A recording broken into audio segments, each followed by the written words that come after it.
Hello everyone, my self Rahul Bhattacharya and आज की video में हम क्या स्टार्ट करने वाले हैं। आज की वीडियो में जो हमारा मोस्ट अवेटेड चैप्टर था, जिसके लिए मैंने आपको मैकेनिक्स कराया था, वो हमारा चैप्टर स्टार्ट होने वाला वेलोसिटी इन मैकेनिज्म्स।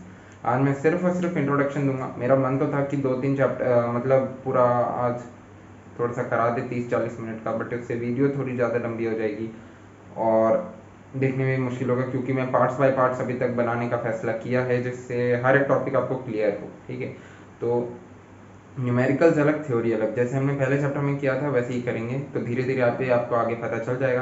तो अभी हम जिससे स्टार्ट करने वाले हैं वो हमारा वेलोसिटी इन मैकेनिज्म्स। नाम से आपको क्या समझ आता है, वेलोसिटी इन मैकेनिज्म्स क्या होता है? अभी हमने पढ़ा था सिंपल मैकेनिज्म। देखो मैं तुम्हें बताऊँ,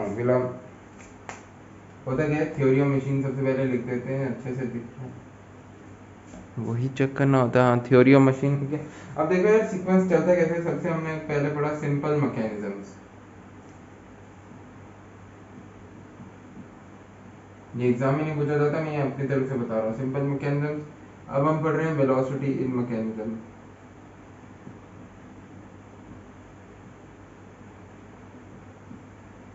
आप पढ़ेंगे एक्सेलरेशन इन मैकेनिज्म बाद में। ठीक है, तो सबसे पहले सिंपल मैकेनिज्म मतलब एक चीज कैसे बनती है तो काम कैसे करती है। ठीक है, तो एक चीज कैसे बनती है तो काम कैसे करती है, और काम करती है तो उसके पार्ट्स मूव करेंगे तभी वर्क प्रोड्यूस होगा, फोर्स होगा, वर्क प्रोड्यूस होगा, डिस्टेंस कवर करेगी, तो वेलोसिटी क्या होगी हर एक पार्ट की। अच्छा, वेलोसिटी है तो किसी ना किसी में तो एक्सेलरेशन होगा ही होगा। ठीक है, आपको पता है ना, पोजीशन अगर x है तो इसका डेरिवेटिव क्या होता है, velocity. Velocity is neither by dx by dt। ठीक है, और वेलोसिटी है तो एक्सेलरेशन भी होगी, डी स्क्वायर हो सकती है, D square x by D T square. ये चीज तो आपको पता है ना। वेलोसिटी मतलब पोजीशन को डिफरेंशिएट करोगे वेलोसिटी आएगा, उसे डिफरेंशिएट करोगे तो एक्सेलरेशन आएगा, और उल्टा अगर डिफरेंशिएट करोगे। ठीक है, इतना कंसेप्ट हमें पता है। तो अब हम अभी स्टेज यहाँ पे वेलोसिटी इन मैकेनिज्म, जहाँ पे हमें समझना है कि एक चीज अगर बनती है तो उसके पार्ट्स मूव करते हैं, तो कितनी स्पीड से उसके पार्ट्स जो हैं वो मूव करते हैं, वो हम कैसे पढ़ेंगे आज के चैप्टर में। मैं आपको कुछ ज़्यादा तो नहीं यार, थोड़ा बहुत ही बताऊंगा, ज़्यादा तो कुछ क्या ही करेंगे। वेलोसिटी इन मैकेनिज्म से यार क्या समझते हो, अगर ये कोई पहिया है, जैसे ट्रेन का पहिया है, ये जो पार्ट है इस पॉइंट पे है ए पे, तो जैसे ये घूमेगा, ये जो पार्ट है ये यहाँ पे आ जाएगा पॉइंट बी पे, तो अब इसकी स्पीड क्या होगी, यूनिफॉर्म वेलोसिटी है ओमेगा। ठीक है, इसका ये जो ऐसे चल रहा है ये बी स्पीड से, लीनियर वेलोसिटी बी दे दी, एंगुलर वेलोसिटी ओमेगा दे दी, रेडियन पर सेकंड, मीटर पर सेकंड सारी यूनिट्स में क्लियर हैं, आई होप आपको क्लियर है। तो पॉइंट बी पे इसकी क्या वेलोसिटी होगी, क्या होगी वेलोसिटी इन मैकेनिज्म्स। ये तो ऐसे ऐसे सवाल हमें करने पड़ेंगे। ठीक है, आसान है यार। वेलोसिटी होता क्या है, v is equal to R omega. ठीक है, तो उसका निकाल देंगे, जो यहाँ पे होगी वही यहाँ पे होगी। ठीक है, अब ऐसे एक और थोड़े बहुत क्वेश्चन होता है, मुझे पता है थोड़ा सा भी न्यू न्यू लग रहा है, बट ये टॉपिक आपको जैसे ही आगे चलेंगे क्लियर हो जाएगा। वेलोसिटी मैकेनिज्म्स में यार होता कि अभी तक तो मैंने एग्जांपल देके समझाया, मैं कंप्लीट थियोरेटिकल नॉलेज देता हूँ। इसमें तुम्हें आएगा सेंट्रॉइड क्या होता है, एक्सॉइड क्या होता है, ये दोनों लोकस होते हैं वैसे इंटरसेक्टिंग लाइंस के, लोकस ऑफ इंटरसेक्टिंग। अच्छा, लोकस का मतलब पता है, मैथ्स में कभी तो ये शब्द सुना होगा ना, लोकस। ये लाइन, ये सर्कल ऐसे जा रही है, अगर इसे ऐसे इंटरसेक्ट कर रहा है तो इसका लोकस क्या है, तीनों पॉइंटों का मतलब तीनों पॉइंट का कॉमन पॉइंट, तीनों लाइनों का, तीनों फिगर्स का कॉमन पॉइंट क्या है रेफरेंस का, जिससे तुम तीनों को मैच कर सकते हो। ठीक है, उसे लोकस कहा जाता है, उसे छोड़ो अभी। ठीक है, एक आएगा तुम्हारा नॉर्मल सेंटर, एक आएगा पॉइंट, एक आएगा तुम्हारा इंस्टेंटेनियस इंटर।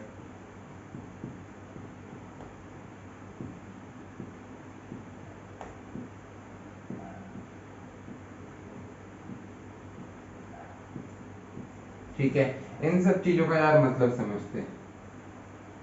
ठीक है, सबसे पहले हम अपनी पहली चीज पे जाते हैं कि यार सेंटर क्या होता है। किसी भी चीज का mid point is known as the centre of that part. ठीक है, किसी भी चीज का मिड पॉइंट मतलब बीचों बीच हो। ठीक है, बिल्कुल बीचों बीच, यहाँ से भी अगर 5 की दूरी है, हर एक पॉइंट से 5 की दूरी होनी चाहिए। ठीक है, इसे मिड पॉइंट कहा जाता है। सेकंड पॉइंट हमारा क्या, वीडियो चल रही है हमारी? वीडियो तो चल रही है। सेकंड पॉइंट अगर हमारा देखा जाए कि बॉडी जो है, यहाँ पे हम 3 तरह के केसेस पढ़ेंगे, रोटेट, रिवॉल्व, ट्रांसलेट।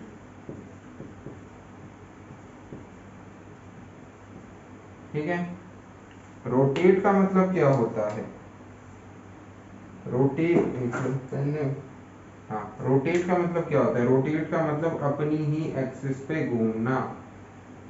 रिवॉल्व का मतलब क्या होता है? सोलर सिस्टम का एग्जांपल देके समझा रहा हूँ। ये है ये है अर्थ, अर्थ ऐसे घूम रहा है, बीच में है सन, तो ये अपनी एक्सिस के तो अबाउट घूमता ही है, बल्कि ये सन के अबाउट भी घूमता है। जैसे मून है यार, मून क्या करता है? ये देखो, ये मून जो है ये उसके आसपास घूमता रहता है ना, ये मून है तो ये अर्थ के आसपास घूमता रहता है। ठीक है, किसी चीज के आसपास रिवॉल्व करना उसे कहते हैं रेवोल्यूशन। ठीक है, दूसरे वाला रिवोल्यूशन नहीं, जो चेंज लाना होता है वो वाला रिवोल्यूशन नहीं, हम नॉर्मल वाले रिवॉल्व की बात कर रहे हैं। अब आता है ट्रांसलेट। ट्रांसलेट क्या होता है? उस बॉडी के आगे पीछे घूमते रहना, to and fro motion. Translation, इसे ट्रांसलेशन एक तरह से फ्रीक्वेंसी वाइब्रेशन के नाम से भी जाना जाता है। वो तो दूसरे चैप्टर में, वो तो हम आगे पढ़ेंगे, ये क्लास 12 में पढ़ा था। टू एंड फ्रो मोशन, इसे कहा जाता है ट्रांसलेशन। यानी कि अगर एक कटोरा, ये भी चलना बंद हो गया क्या? चलो कोई बात नहीं। एक हमने लिया क्या, एक हमने कटोरा लिया, उसमें हमने क्या किया, एक बॉल जो है उसे, एक सेकेंड, वीडियो चल रही है, हाँ थोड़ा। एक कटोरा लिया, ट्रांसलेशन क्या मतलब क्या होता है? एक बॉल को ऐसे डाल दिया। ठीक है, बॉल क्या करेगा, इस पॉइंट से इस पॉइंट तक आएगा, फिर यहाँ तक आएगा, यहाँ से फिर यहाँ तक आएगा, फिर यहाँ तक, फिर बीच में नीचे ऐसे ऐसे करके रह जाएगा। इसे कहते हैं ट्रांसलेशन मोशन, मतलब बीच में नीचे रेस्ट पे आ जाएगा। ठीक है, इतना तो पता है ना? ये तो भाई पता चल गया रोटेशन, रिवोल्यूशन, ट्रांसलेशन क्या होते हैं। ये तो खैर पहले से ही पता थे। अच्छा, अब इंस्टेंटेनियस सेंटर क्या होता है बताओ? इंस्टेंटेनियस सेंटर हमारे क्या होते हैं?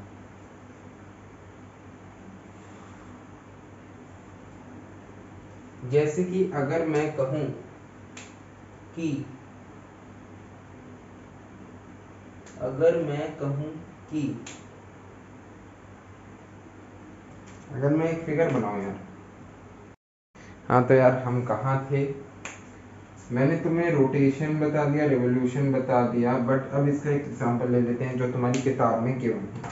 ठीक है, कौन सी किताब तुम्हें पता है? मैं आर एस कुर्मी से ही पढ़ाता हूँ, मतलब मैं खुद भी पढ़ता हूँ, सॉरी, आर एस कुर्मी से मैं, मतलब देखो यार मेरे पास किताब तो है नहीं, तो मैं आर एस कुर्मी से मैं पढ़ा था कि दोस्त से किताब ली थी, उससे मैंने नोट्स बनाए थे खुद के, वो नोट्स कुछ बहुत मेरे पास बचे हुए हैं, तो उन्हीं नोट्स से मैं तुम्हें पढ़ाता हूँ। ठीक है, ये बात है।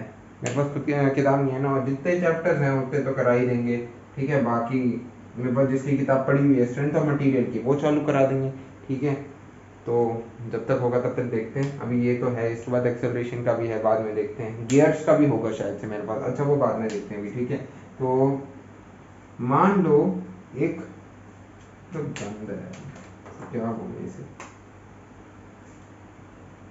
ए बी,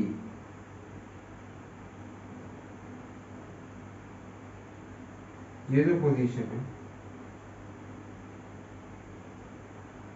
यहाँ पे आ गई, A1 B1, फिर ये जो पोजीशन है यहाँ पे आ गई A1 B स्टार।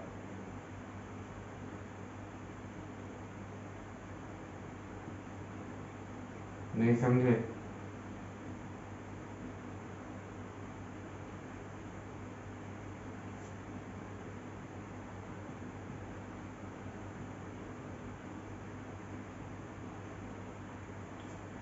यानी कि एक रॉड थी, ये पेन था, पेन को मैंने रोटेट करते करते करते करते यहाँ पे ले आया, उसी एक्सिस के अबाउट, एक मतलब ऐसी एक्सिस मान लो y एक्सिस के अबाउट है।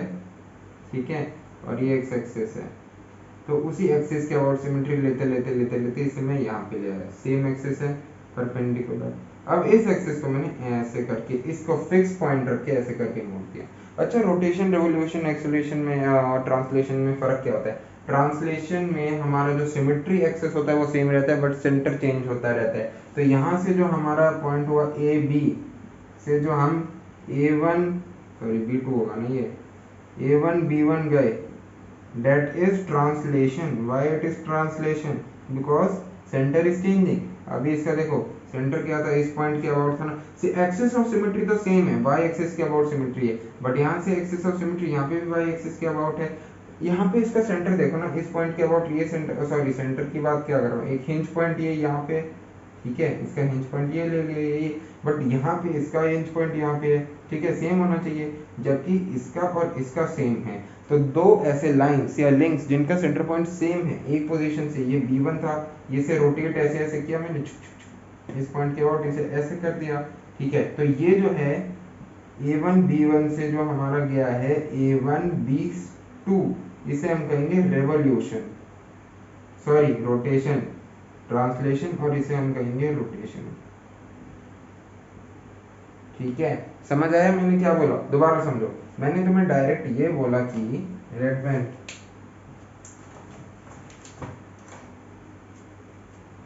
ये जो पॉइंट है हमारा ए बी, उससे हम गए A1 B1, ठीक है।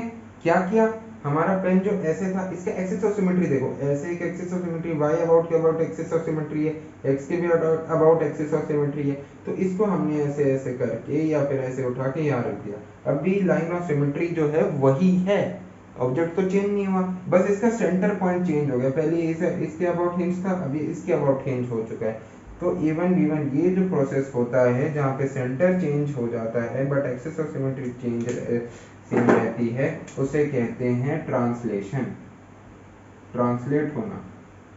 और A1 B1 से हम आगे गए A1 B2, क्या किया, इसे ऐसे करके ऐसे ऐसे ऐसे करके ऐसे कर दिया, तो अब उसे क्या कहोगे, वो हो जाएगा तुम्हारा रोटेशन, जहाँ पे तुम्हारा हिंज पॉइंट रहता है, तो ये आ जाएगा हमारा रोटेशन। जब तक जोर ना लगाओ ना इस पे, ठीक है। तो ये आपको समझ आ गया, तो यहाँ से यहाँ तक का हमारा रोटेशन है, यहाँ से यहाँ तक का हमारा ट्रांसलेशन है। दोबारा समझो, ट्रांसलेशन क्या होता है, एक्सिस ऑफ सिमेट्री सेम रहती है बट सेंटर अलग हो जाता है। और दूसरे हैंड पे देखा जाए तो हमारा रोटेशन क्या होता है, एक्सिस ऑफ सिमेट्री भी चेंज हो, एक्सिस ऑफ सिमेट्री चेंज हो जाती है बट हिंज पॉइंट जो होता है, सेंटर पॉइंट सेम रहता है लिंक्स का। कैसे भाई, तो एक सर्कल मैंने बना लिया, देखो अगर तुम एक पत्थर है, उसे हाथ में ऐसे करके घुमा रहे हो, ये तुम हो, ये पत्थर घुमा रहे हो, ऐसे ऐसे करके तो घुमाओगे, ये देखो हिंज पॉइंट तो सेम ही रहा, सेंटर तो सेम ही रहा, ये तुम्हारा पत्थर ऐसे ऐसे करके तो घूम रहा है, तभी तो इसे मैं रोटेशन कहता हूँ, हाँ समझे, इसलिए हम इसे रोटेशन कहते हैं। तो यार अभी के लिए इस वीडियो में तो अच्छा एक चीज बतानी है, इंस्टेंटेनियस सेंटर जो होता है वो point to point, instantaneous centre का मतलब क्या होता है, जो हमेशा अपना सेंटर चेंज करते रहे, ठीक है। उसका एग्जांपल हम अगले वाले में लेंगे, उसका एग्जांपल है रेलवे व्हील्स, ठीक है।